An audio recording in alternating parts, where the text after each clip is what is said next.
હા પપ્પાજી, આ બોલો બોલો જમાઈરાજ. આ પગે લાગુ. કેમ છો? મજામાં?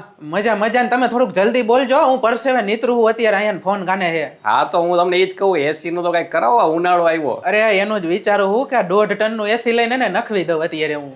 હા હા, નખવી જ દ્યો આપણી ઘરે. હા હા આપણી ઘરે જ નાખવાનું હે. આ તમારે હાહુ નહીં પોહાતું નથી આવી ગરમીમાં, ને મનેય નથી પોહાતું ગરમીમાં. એ તમારા ઘરે નહીં, મારા ઘરે. અહીંયા જમાઈની વાત કરું છું. તમારા પોતાના ઘરની વાત નથી કરતો હું. તો તમારા ઘરે હું ડાયટો હે, તમે તો હો નખવી દ્યો એસી હવે હવે. અહીંયા મારી છોકરી અહીંયા રહેતી નથી. હવે અહીંયા ગરમી થાય તો હુતી નથી રાતની. હવે તમારી છોકરી કે મારી છોકરી? મારી છોકરી. મારી છોકરી બિચારી એમણે રહી લઈએ તમારા ઘરે, તો તમારી છોકરી તો રહી જ લે ને. તમારા ઘરે તો ક્યાં એસો હતો?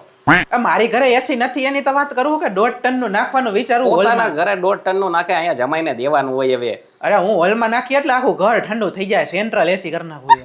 મારે કાંઈ નથી સાંભળવું. તમારી દીકરીની જ માંગ છે, બરોબર? તમે એની યાર વાત કરી લેજો. હવે તમે રહ્યા જુવાન જોધ જમાઈ મારા બાપા આવે, એને ગરમી થાય તો પંખો નાખી લેવાનો હોય.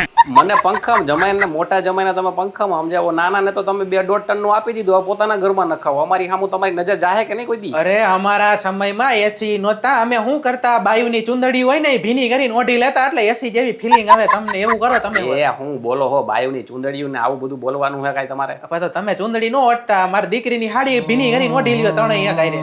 તમે ભાઈ ફોન મૂકો, ન દેવો તો ના પાડજો. ના ચુંદડા હાડી ક્યાં વાત કરો તમે?